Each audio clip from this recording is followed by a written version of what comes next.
Okay. Hello? Can you hear me? Yes. Okay, I will start our presentation right now. Okay, wait a minute, please. Wait for a minute, please. Yep. Okay. Hello, everyone. I will present our project on behalf of our team. Hello, else. Team number 11. Our team members are Jiho Kim, Junyoung Park, and Inhoe Lee. Thank you for all the hard work for our team members. These are the three keywords that cover our research. Our main concern is to predict Alzheimer's disease before the symptom happen. Considering that most treatment focus on slowing down the aggravation of symptoms, it is essential for us to detect the disease as early as possible. T1 weighted structural MRI includes several biomarkers that implies Alzheimer's disease.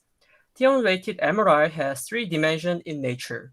So without sufficient GPU resources, it is hard to model 3D volumes itself. So most deep learning-based researches sample some two-dimensional slices from 3D volumes to train 2D CNN module.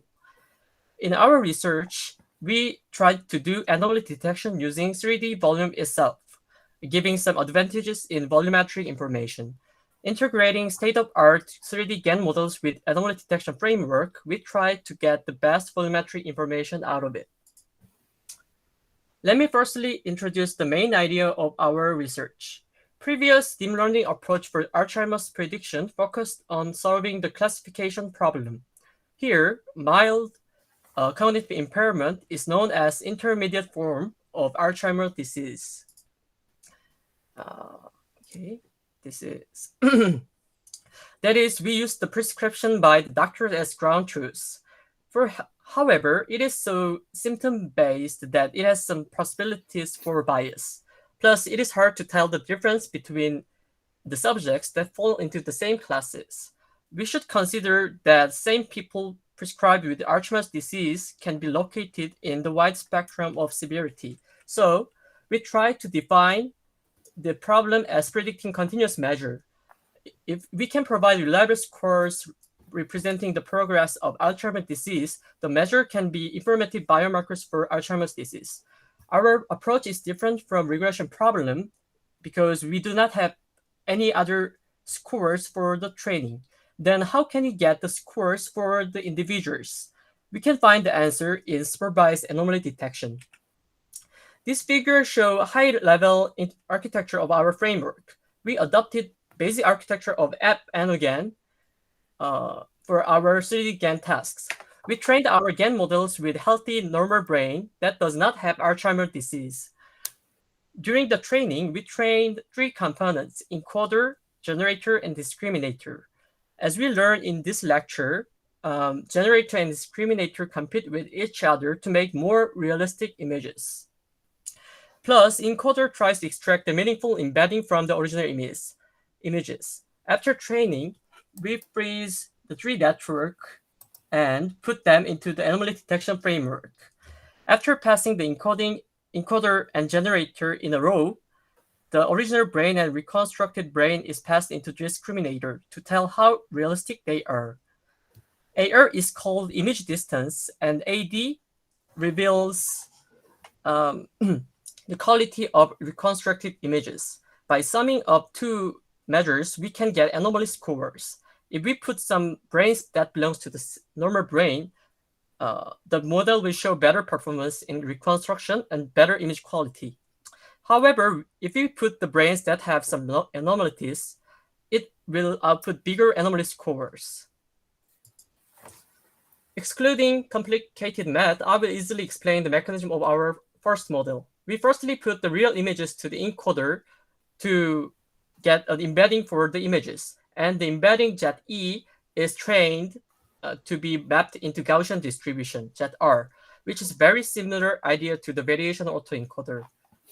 The co-discriminator did it possible, and after that, ZE is restored to brain images XE in a way that it resembles the real original brain images.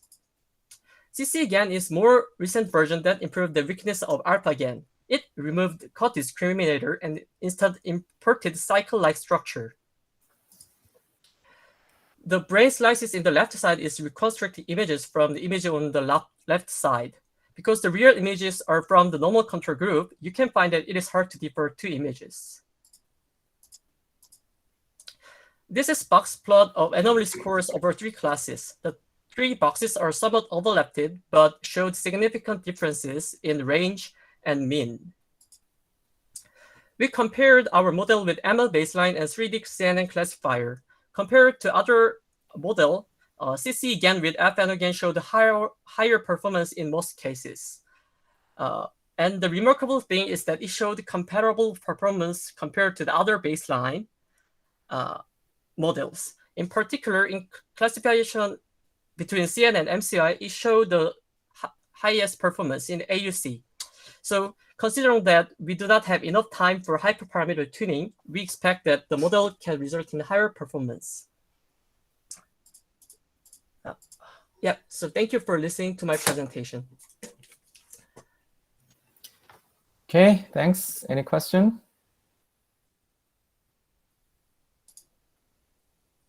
So I have a quick question. Do you think it is possible to even improve this further if you have enough time and computing resource?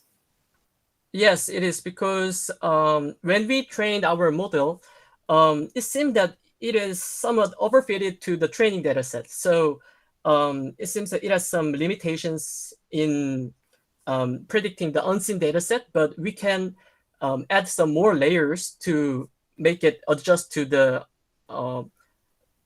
extract from the unseen data set, like giving some more classifiers to the layer, kind of the things. So yeah, we're thinking about the solution now. Okay, sounds good. Yeah, we can talk more about this later. Yeah, thank you. Okay.